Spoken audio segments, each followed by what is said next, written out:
Well, we survived the storm. Not a nice day!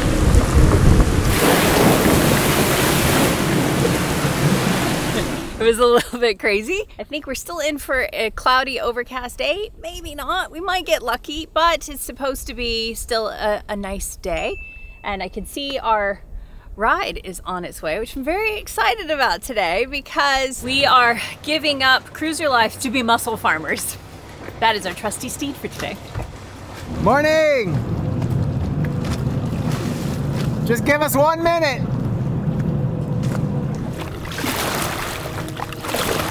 Gotta be the most interesting way we've ever started a video. This is gonna be interesting. Yep. God, I hope so.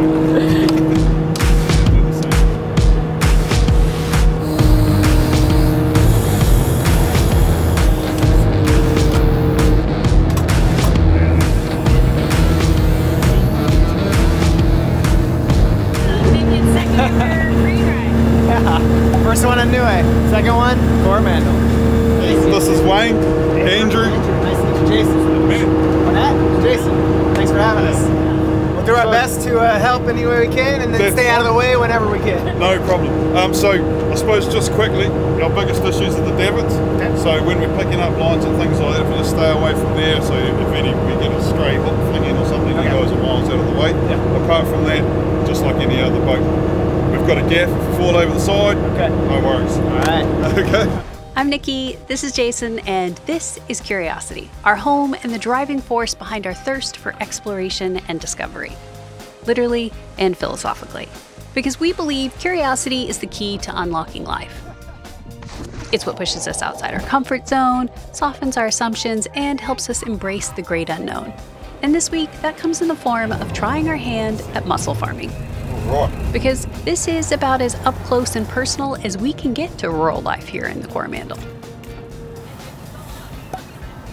Mussel farming is big business in New Zealand, as in $320 million a year and growing, and most of it being for commercial export. And while using the ocean for food isn't anything new, and a lot of it, especially done commercially, isn't sustainable, this is a different type of sea farming. One that actually improves the water and feeds millions of people. And we're here because of this guy. Chris sent us this message just after we made landfall in New Zealand. I'm the vessel coordinator at North Island Mussels in Coromandel Township. I've worked on these mussel farms in the aquaculture industry for nearly 20 years. I manage our own 6 vessels, as well as other contract vessels that service the mussel farms in the Hauraki Gulf. I spend my days on the farms working from a 16-meter modified alloy cray boat. I'm also the skipper. I've been watching your videos for years now and thoroughly enjoy your content. I must admit, I originally started watching your videos because it intrigued me to watch 2 total novices take on life on the water. And to be fair, you both kind of looked like nerdy city folk. Haha. Yeah, neon. Should not have worn the buns today. I might have to redo that. Oh, no, that fits alright. It's gonna be good. I really enjoyed watching you both get to grips with all the things nautical and excelling in your endeavors.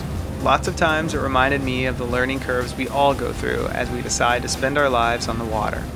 Anyway, the reason for this email, I would love for you to see our islands and anchorages here in Coromandel, but mostly I would love to take you on a tour of the farms and show you how we grow these mussels for the world market. From spat to seeding to harvesting. And of course, get into some outstanding fishing. Jeez, that was 7 seconds. It's one hell of an invitation, right? So let's take a look at this beast of a working boat known as Untouchable.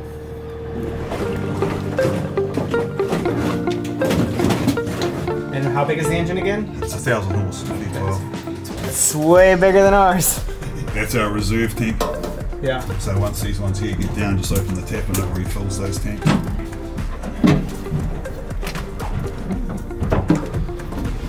So we've got gen set on one end and the hydraulics on the other. Kind of wild to think that that's a John Deere engine.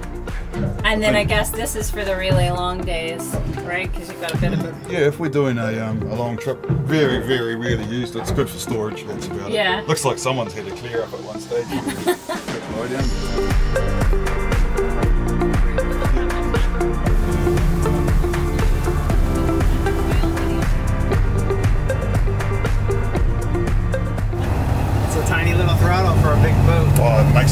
way easier. Is that electronic one? Yeah, both out, yeah. And then you've got the joystick. This is the bow thruster, Yeah, it's but big. on deck is joystick and bow thruster. Do you know about how far we're going today? 10, 12, 13 miles, I suppose, round about, would be a guess. Pretty rough guess. Down there. Yeah. So there's the bulk of our farms down. So not far at all. No, it's quite a big area once you actually get into it. Yeah, it is. Do you know how many football fields? The farms are about 7 kilometres long by 3 kilometres wide. Change that to imperial, quick. Nope. Text on screen. Yeah. So why mussels? Well, mussels are very plant-like in the way that they grow and how they filter nutrients from the water around them. But the really amazing part, at least from a farming perspective, is they require no feeding, no watering, antibiotics, fertilizer, or land. Plus, Chris said the mussel farms have done wonders for cleaning up and improving the water quality in the Gulf because mussels filter out excess algae, carbon, nitrogen, and other particulates, which makes it one of the most sustainable foods on the planet. They get baby mussels two ways. The tiny spats settle on seaweed, and as storms roll in and detach the seaweed, it gets washed up on the beach. Then there are harvesters who drive up with pitchforks, load it on a trailer, and truck it to the farmers. This is the grow rope that we use for growing the mussels on. It's all specifically made for aquaculture here in New Zealand. And then they also dangle hairy ropes called Christmas tree ropes in the water near the farms, where the babies will settle just like they do on seaweed. Those are the blue ones, right? No, that one's a green one. Green, that's such a... Jeez. So that'll be little South Port. I can't even see it, it's so tiny. Pretty little. They have a big hopper full of all the seed, so it'll carry half a ton of seed that's in it, and it'll drop onto just here in front of this pipe. As the rope pulls through, just chuck it in there, it all drops onto it like that at a given rate, and it all feeds off the tube. Like so. It comes out like that with all the seed. But it looks better. Yeah. Not bad for no machinery. So that's how it's put on. Much more efficiently than we just did there. Good demonstration, considering what you had to I'm work pretty happy with that too, actually. Somewhere between 5,000 and 10,000 metres a day. And here's what that looks like on the seeding barge.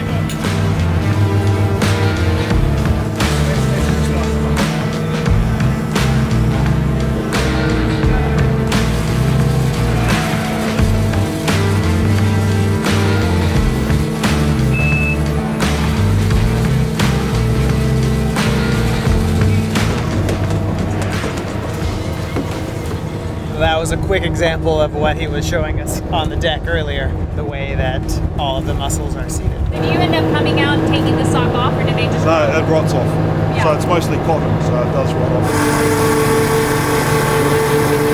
We'll pick up a line here. This is seed. It's been here for about 6 months from the spat stage, so it's grown to a reasonable amount of size. After 6 to 8 months, they can grow so big that they crowd each other out. So they pull them off the rope and reseed them with more space to grow.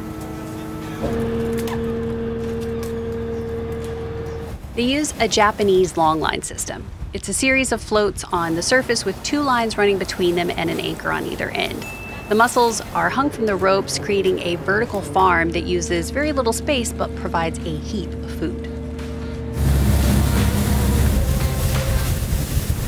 Quick sidebar here, because being the curious person that I am, I often find myself down a rabbit hole when it comes to research, and I was in deep for this video because I didn't want to just know if mussel and ocean farming was sustainable here in New Zealand. I wanted the full, unadulterated picture, no filter.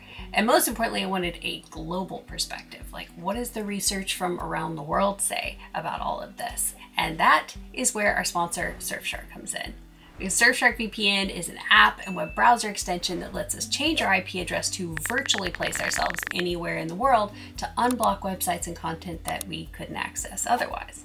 Now, you've heard us talk about how we use Surfshark to encrypt our online data and to avoid geo restrictions on websites like Netflix, and even get around YouTube live streaming blocks in certain countries. Ecuador is blocking YouTube live chat. But it's also an incredible research tool, because even a simple search of "is mussel farming sustainable" will bring up different articles, studies, and websites depending on where we're searching from. So with Surfshark on, I was able to find all sorts of fascinating articles from Europe, the US, Australia, and so on. So it really is such a valuable tool. And right now, if you use our discount code WINS, you get 83% off plus 3 extra months for free. And if you're not sure if it's a good tool for you, no worries. Surfshark offers a 30-day money-back guarantee, so there is no risk to try it out. I will leave a link in the description below. All right, back to Untouchable.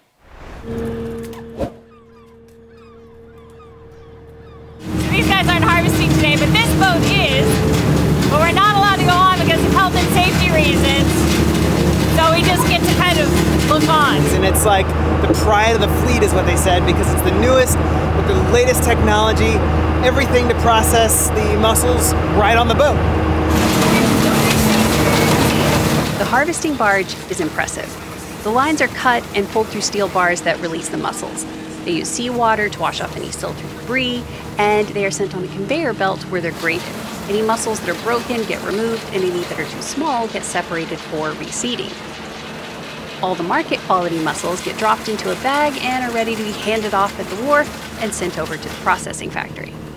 Plus, all the used lines are collected and sent back to the reseeding boat to be reused again.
Said, well, this part is actually the best part, so now it's my turn.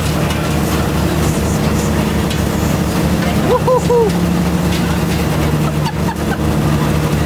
Tastes very wild, very salty. No, I don't eat them all. I do love them though. I'm still chewing.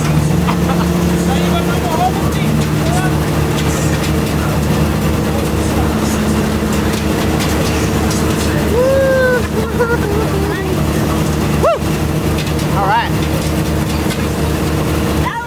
Yeah.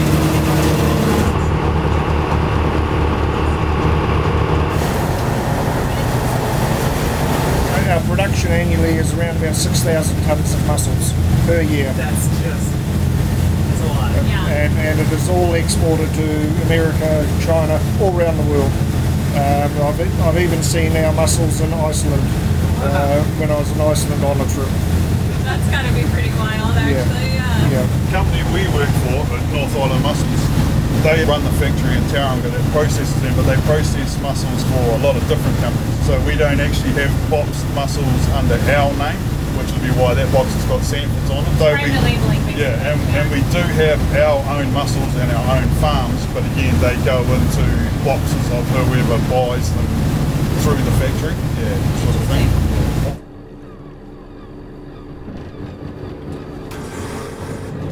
There may not be any feeding or watering required, but there is a ton of monitoring. And that's where the crew of Untouchable comes in. They're the coordination vessel that maintains and monitors everything from stock inventory to farm structure maintenance. So we're stopping by one of the vessels that they manage, dropping off some rope. They're repairing some of the lines here in the field. They coordinate the how and where to of everything so other vessels can stay on task. Plus, they are consistently checking for toxicity, growth rate, and how many mussels are being taken out by predators. Oh, the mussels are gone from that one. Just eaten up. Yeah, free meal. Yeah. A kelp snapper, they'll have sharp teeth, almost like cat teeth. On mussel farm snapper, see they're all rounded off. Because of the shells. Yeah. Because they've been eating mussels all their life. Wow. And in between checking lines and scraping floats is always a good time to catch dinner, because shaking the lines is essentially ringing a dinner bell. Okay, let's see. Timing now. Already got it. Jeez. That was 7 seconds. It just feels like cheating. Got one! Oh, they're stronger than I thought. Oh, not so easy, is it? Yeah, you made it look so easy. That's a nice one. Nice. Yeah. That's a big one. I feel like I'm on a fishing charter. I'm just between jobs. Sweet. And that's dinner for the whole crew in less than 5 minutes. Block 6 is 5 and 3. 5 and 3. Block 5 is 5 and 2. And block 1 is just line 3. Okay. So what is that information he's giving you? Oh, that's the lines he wants me to stop at in each block. Ah. So he can get his samples for data from those lines.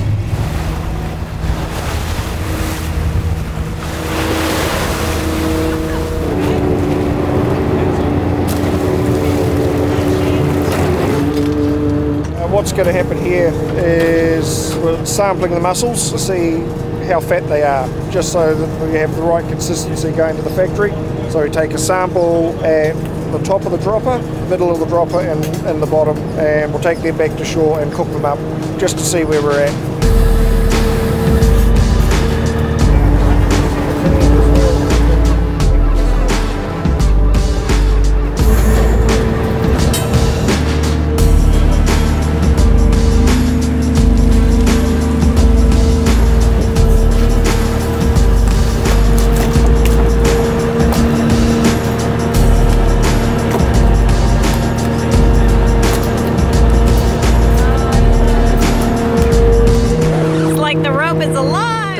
Are indeed alive, and to an extent that's good, but too much and it becomes biofouling.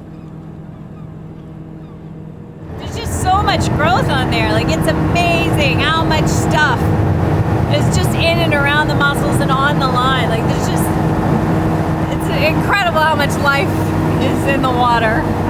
So many little things. But when it goes through all the tumbling gear, all that's removed. Yeah. And you end up with a nice clean, polished mussel shell. That to me is quite a lot of fouling for these few mussels to have that many other mussels growing on the outside of them, and it slows down the growth rate and how quickly these get fatter.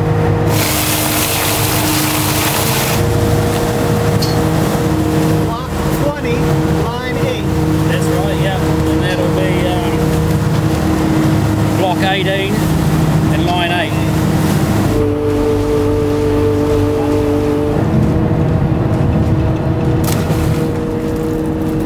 That's how they grow in the water. These are the blue mussels on the outside, which are a pest to us. They take food away from the mussels underneath. It slows down the growth of what we want as the true crop. That's the smallest one at 80 millimetres. Through to one of the larger ones, it'll be about 100 millimetres in size. So these mussels are now big enough to go to the factory. This whole block in there, one day we were just in, the stuff that's ready to harvest and we'll be sending to the factory as soon as they'll take it. Fat enough, clean enough, and Oh, and big enough. big enough. Yeah. They weigh enough. Bart's getting what, like a C+? Yeah.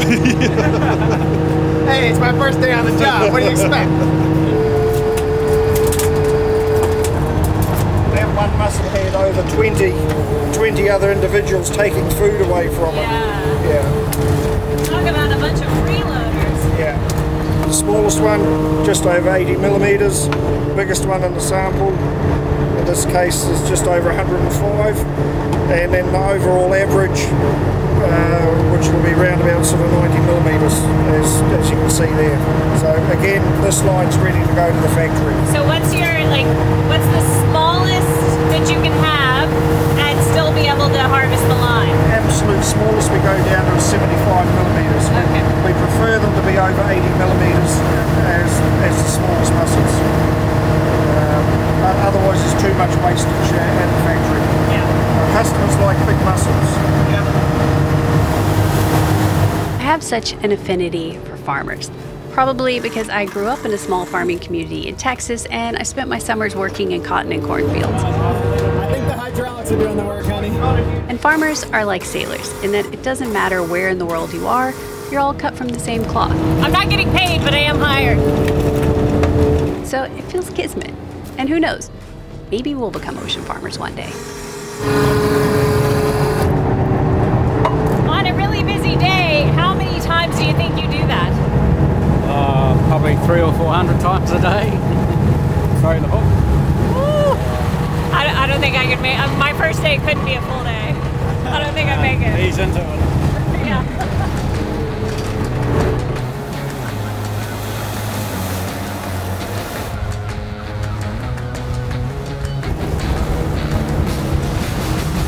Not a bad view for a workplace, huh? It is gorgeous out here. The day has just turned into a beautiful day. Sun, wind in my hair. These guys on average work 12 hours a day, 5 days a week. It's pretty much a 60-hour work week, full on, year round, they said. And I can imagine that, 12 hours a day of this, tough on the body, definitely. So these guys are working hard. It is not, it's not for everybody, they said, but they love it, and I can sort of see why. You get to be out on the water every day, you're being physical, and all those same reasons you love it are probably the same reasons you hate it some days.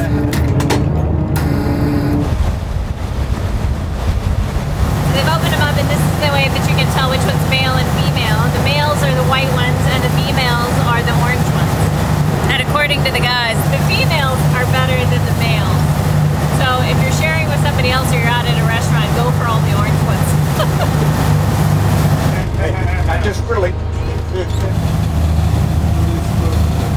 Chef special. Skipper special. Skipper special, sorry.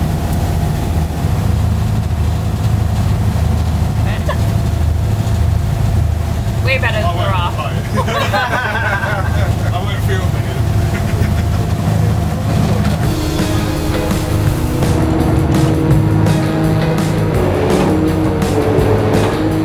Well, we finished our work on the boats. Now we're headed in to test our mussels. And I say the royal we.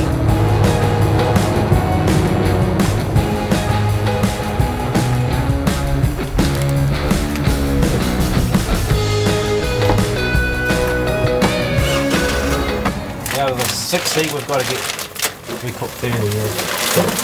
And we'll be cooking block 18B, line 8 first. So I'll just get it random 10 and try and get them clean with it. This is the lab.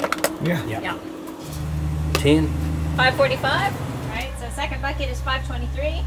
Next bucket is 468. We've got 10 here, so you good to time meter? Okay. Yep. Go.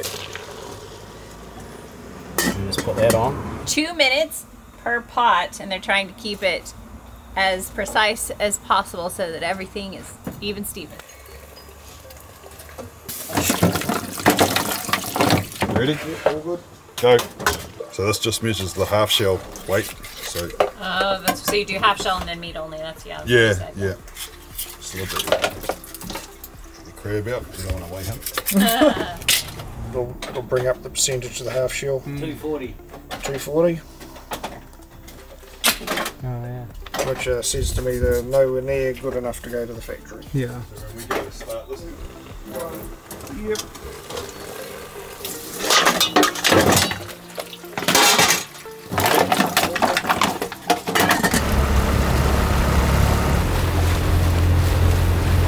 Bet you can guess what we're having for dinner tonight. Mussels and oysters and snapper. Man, we came home with a haul. I did not expect that. I also did not expect mussel farming to be nearly that complicated. I kind of just thought, wow, this really cool food that just, you know, doesn't require a whole lot. You don't have to feed it or water it or anything else. It's just this thing that you can grow out in the ocean in its natural environment.